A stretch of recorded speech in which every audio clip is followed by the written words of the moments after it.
The Interstellar Research Group has chosen 3 students as the recipients of our 2020 scholarships. These scholarships were created to encourage the next generation to study science, technology, engineering, and math, STEM fields, that support the research needed to get humanity to the stars. Today I have the pleasure to interview Hayden Morgan. Hayden Morgan is our graduate level winner and winner of the Tim Bolgio Memorial Scholarship. He earned a Bachelor of Science in Mechanical Engineering from the University of Cincinnati in 2019. He participated in the Midwest Hyperloop Group, which competed in the 2019 SpaceX Hyperloop Pod competition, as well as serving as a mentor to high school students in designing, fabricating, and testing robots capable of completing complex tasks. He is pursuing a Master's of Science in Aerospace Engineering at Texas A&M University. His winning essay is titled Interstellar Missions Research Essay. Welcome, Hayden. Howdy, Mike, or Steve. Oh, Yeah. boy. Yeah. Rough start already. Yeah, don't worry about it. If you would, describe the focus of your winning essay as well as your conclusions. Okay. So my essay focuses on a new propulsion method for deep space missions that takes the propulsion infrastructure off the science spacecraft, thus allowing it to be lighter, which is a key component to these interstellar missions for going to the next star system, Proxima Centauri. The method for doing that uses existing infrastructure based off light sails or solar sails and particle jet propulsion. By overlapping these two systems, we're able to create a combined beam system that self-guides over millions of kilometers.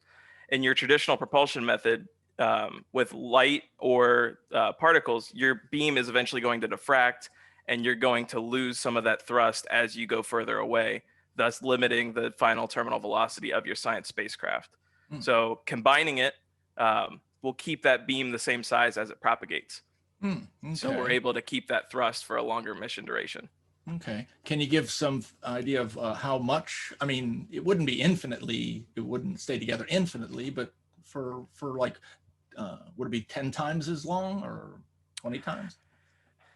It's difficult to compare it to other types of laser propulsion because right now those are all just concepts, and I don't know where those current concepts stand. But at an earlier mission profile we were looking at was 10% the speed of light for a terminal velocity, but that's with a gram scale spacecraft. So that was identifying potential missions for Proxima Centauri.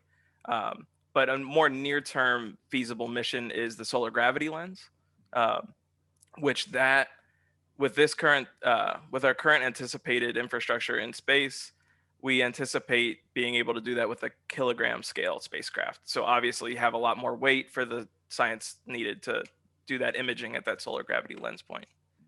Okay. Back in the 70s, when lasers weren't brand new, but they were still relatively new.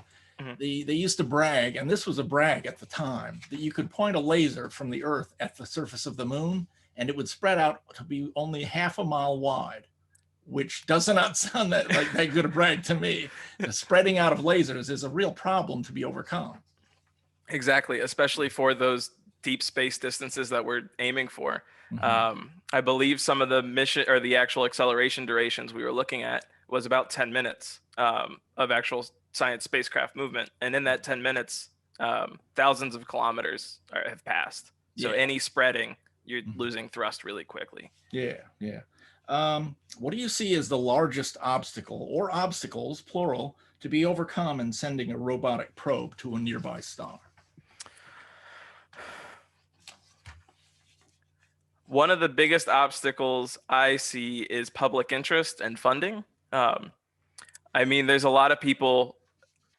I think being in the science field, we kind of live in an echo chamber of people who are very interested in science and willing to send a robot anywhere we want to. But the general public, I don't think really sees that. And I think community outreach, getting kids interested in space in general and science is key to getting a public that really wants to encourage these type of exploration missions outside our planet. I think that's the hardest infrastructure because we don't have to convince scientists to want to do this. We have to convince the taxpayers and the government to actually want to send robotic missions out. What do you see, what are some of the things you hope to accomplish during the course of your career, perhaps alone or maybe even with a team? Career or my current grad school time? Entire career. It's a really forward-looking question. Um, I think my overall goal for my career is hopefully to get on at JPL's planetary rover group. Mhm. And uh, growing up, y'all might have had the Apollo missions, but my generation had those Mars rover missions, and we grew up with a lot of Mars rovers, and just the fascination of being able to autonomously watch a robot travel across Mars or give it commands and it work. And all of those Mars rovers have been incredible at what they do. So that's kind of been an inspiration for me. Uh, and I have a robotics background from high school, and I found it fascinating. I'm very hands-on, so I like to keep building things. Hmm. Um, but yeah, I think hopefully my ultimate goal is to build something that ends up on another planet. I think I'd be pretty happy with that result. Sounds really cool. I guess you're excited about this. They've got a rover going to Mars. I believe it's supposed to arrive in a month, I believe. I think it's late February. Yeah, it's on my calendar. Yeah. So I'm pretty But excited. it's unique in that it's going to have a drone, a flying component. Yeah, the helicopter, which is crazy to think about with how thin that Martian atmosphere is, getting a Yeah. helicopter to work. A Hmm. lot of engineering went in behind that, I'm sure. I imagine. Let's see.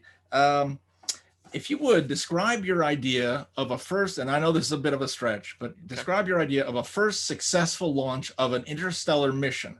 What propulsion do you think you use? And I'm not talking in the real world. I'm talking about idealized, what you would like to see for a first successful interstellar mission. What propulsion system it would use, what instruments are aboard, the travel timeline, and the data and images that it might send back.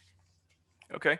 So I think first scale is a simple flyby imager, um, something really quick that is lightweight, because that's really critical in these early stages of interstellar travel. Mhm. You can't have multi-kilogram or science spacecrafts get to the nearest star in a human lifetime, and that's one of the elements I'd like to see. Is the generation that starts it also gets to see the results, because it's very hard to get people interested in results they're not going to see in their lifetime.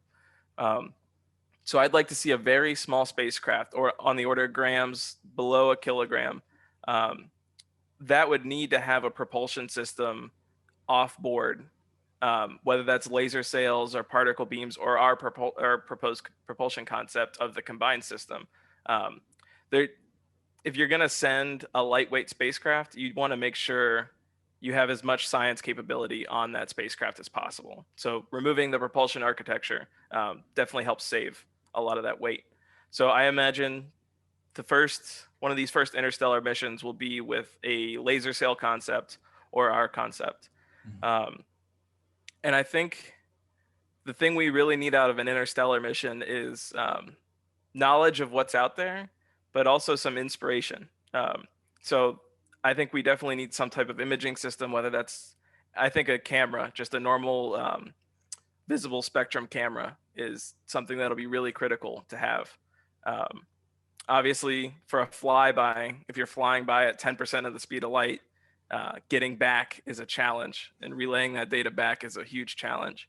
Um, so there would need some way of light communication to get those photos back. Um, there's probably a bunch of other instruments that would be very valuable, such as like some spectrometers to measure the atmospheres. Um, Basically, I know a lot of the work for interstellar stuff is to find another potential home in the stars, which is important if we ever need it. So measuring the atmospheres and looking for other Goldilocks planets is pretty critical. Let's see. Okay, what set you on your path? Was there one event or person, maybe something specific that gave you that first spark of passion in your field of study?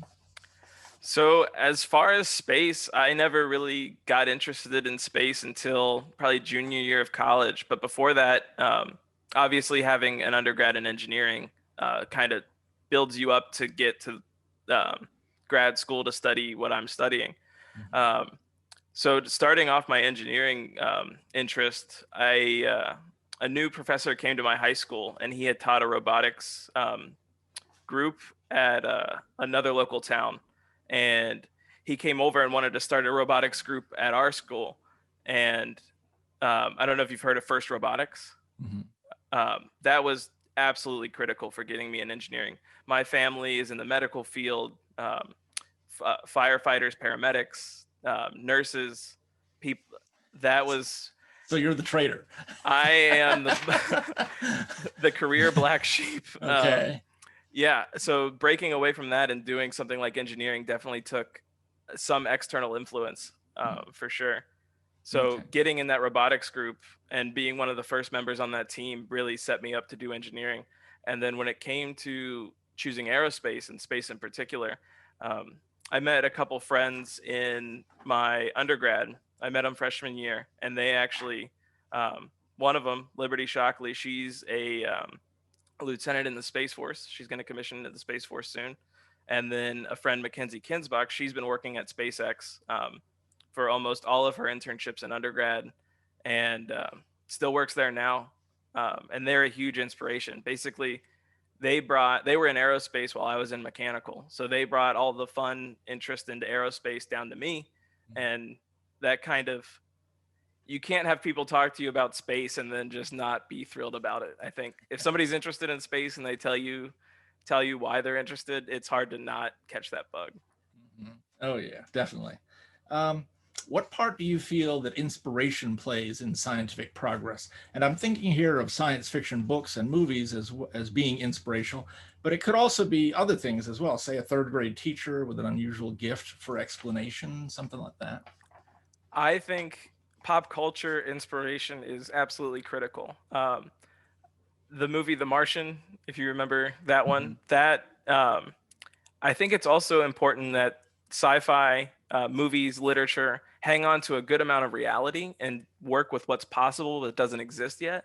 Mhm. Movies like The Martian, how close it is to reality, except for that sandstorm on Mars, Mhm. um, that is truly inspiring. That it's something feasible for us to do. Obviously, the mission, not leaving a man on Mars. Yeah, Um, well, don't want to do that. Um, that was just but yeah, necessary to get the story going. I think the using pop culture as a form of inspiration is really critical because these sci-fi stories have some of the most interesting plots you can think of, and using that to basically broaden our horizons on what we think is possible, I think is very critical. Because if we live only in the real world, there's nothing really pushing us further towards exploration. I think sci-fi and the creative minds who think of the things um, before they're possible really advance science itself. Mhm. Um, and then, yes, teachers in schools who inspire their students, even outside the subjects they teach, to better themselves in areas that they're interested in or provide new areas to interest them are, I think, critical. And I hope that most teachers try to do this with their students because that's, if not, that's probably the secondary job of teachers is to first teach the subject that they're meant to teach and then inspire their students to be the best they can be. Okay. Um, let's see where I lost my place. Oh, okay. What part do you feel that passion plays in scientific progress? And I'm thinking of the passion that burns in the heart of many, if not all, scientists.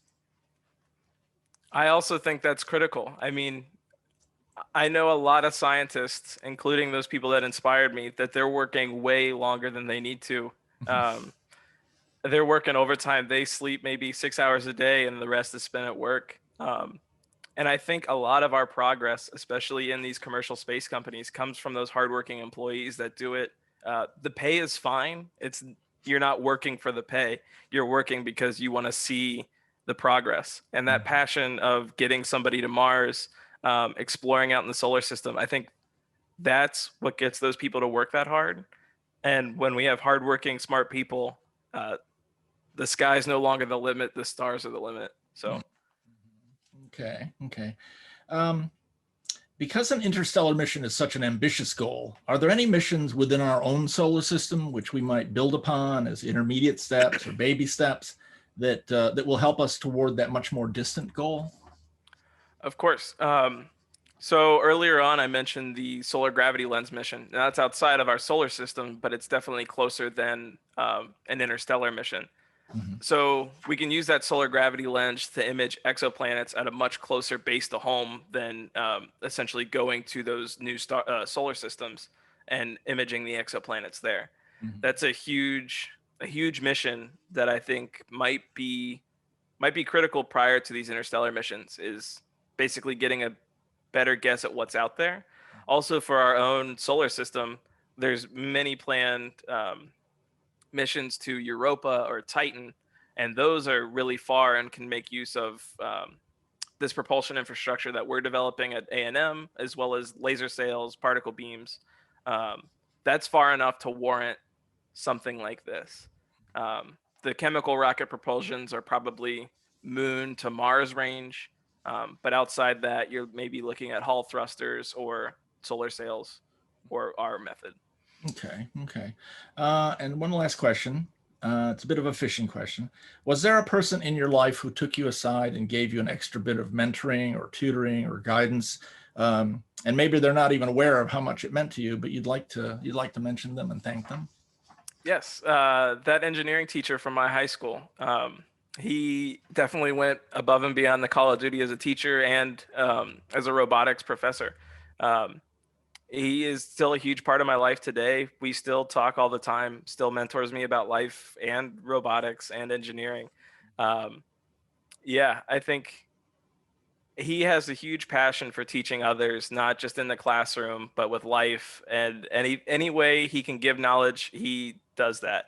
And that kind of instilled the engineering passion in me, as well as the ability to, or the inspiration to mentor others. I think you can make your own legacy by building something or making something, but you also build it by inspiring other people who go on and make that happen as well. And I think that's really important. And I thank him. His name's Tom Pope. I don't know if I said that yet, but yeah, he was a big part of my inspiration growing up, for sure. Okay, excellent, excellent. Well, thank you, Hayden. I appreciate you taking the time for the interview. Of course. Thank you very much, Steve. I really appreciate you having me on.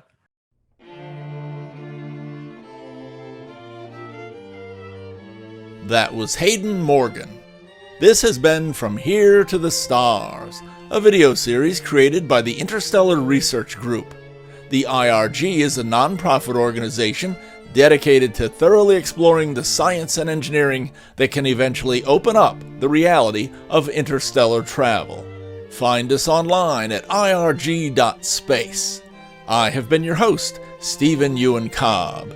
If you enjoyed this video, please hit the like button, and you can subscribe to our channel for other such videos. On behalf of all of us here at the Interstellar Research Group, I thank you.